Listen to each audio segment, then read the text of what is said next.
ए जी पंडित जी के अखिया कमाल कइले बा।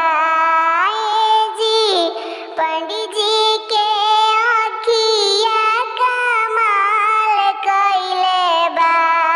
ई त मड़वा में लाइट के काम कइले बा।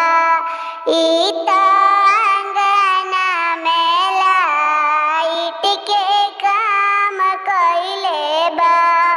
ए जी ससुर जी के तो नवा कमाल कइले बा।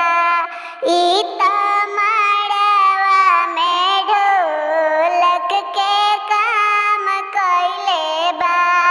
ई त मड़वा में ढोलक के काम कइले बा। ए जी बसुर जी